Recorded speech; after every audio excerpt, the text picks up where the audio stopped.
Dun, dun, dun, dun.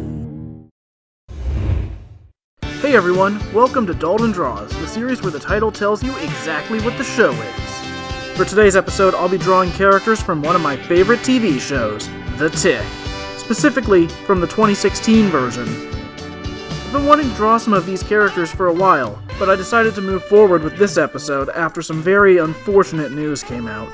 After only 2 pretty highly rated seasons, Amazon has canceled the show. The people behind the show are now looking for a new place to hopefully continue the series, but that relies on fan support being loud enough. So, I wanted to make this episode to help support the #SaveTheTick campaign. The Tick himself is a very fun character to watch, especially in this version of the show. At the start of the series, the city is darker and grittier than ever before, and yet the Tick is as goofy as ever.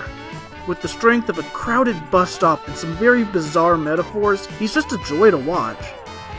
And then there's Arthur, who's arguably the main character of the show. Early on, the show focuses on his mental health troubles and past trauma. But as it continues, there's a real focus on him accepting the hero's journey and being sort of a magnet for all kinds of bizarre, unique characters. While the Tick is the comedic center of the show, Arthur is the emotional center of it. Though he does have plenty of comedic moments himself, he's great and one of the reasons the show works so well. The Tick serves as a force of good in Arthur's life and kind of a heroic influence. On the other end of things is a not-so-great influence, the vigilante Overkill.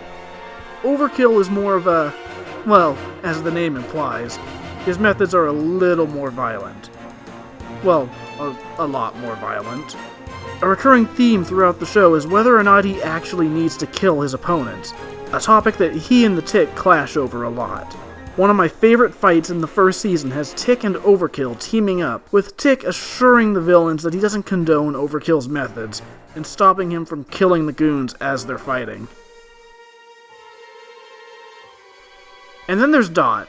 She's Arthur's sister and a paramedic. She tries to help Arthur maintain a normal life pretty early on, though she ends up finding herself getting drawn into that world too, and forming a connection with Overkill. There's a lot more that could be said about her, but a lot of her best moments come from Season 2, and I'm trying to limit my discussion points here mostly to the first season. I don't really want to spoil anything for you, you know? One of my favorite characters on the show is Superior. With a name and costume like his, it's pretty clear what superhero he's based on. He even shares a lot of the same powers, like flight, freeze breath, and pumpkin spice vision. Okay, maybe that last one isn't exactly the same, but he ends up being a very fun parody of that iconic hero, often being used to show what that character would be like if he wasn't in the greatest state of mind. Then there's Miss Lynd, arguably the main antagonist of the show. It feels like there's a lot of back and forth over just how evil she actually is. She'll do some fairly diabolical work, but at the same time be pretty civil with the heroes and sometimes help them out if it's going to benefit her in the end.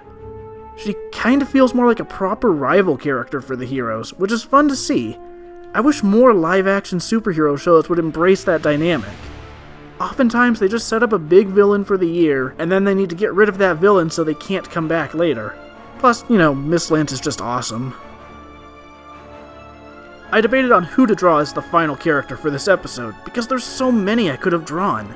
Like, I could have drawn Danger Boat, or The Tear, Ramses III, or even the Flag 5. Heck, I could have drawn some of the heroes from Season 2. Who knows, maybe I'll draw more of them for a future video.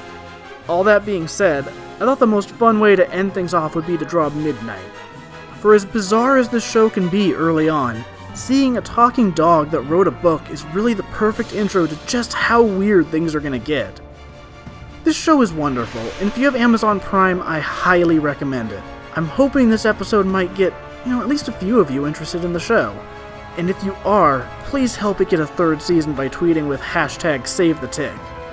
It's a great time. Season 2 was even better than the first season, and it'd be a shame for this bizarre little show to end when it's really hitting its stride. Thanks for watching. Tune in next time for more art. If you like this video, be sure to like and subscribe. And if you want to support my work and help me to continue with it, you can support SmashToons on Patreon. There's a lot of cool stuff on there for only $1 a month. Thanks for watching. Later.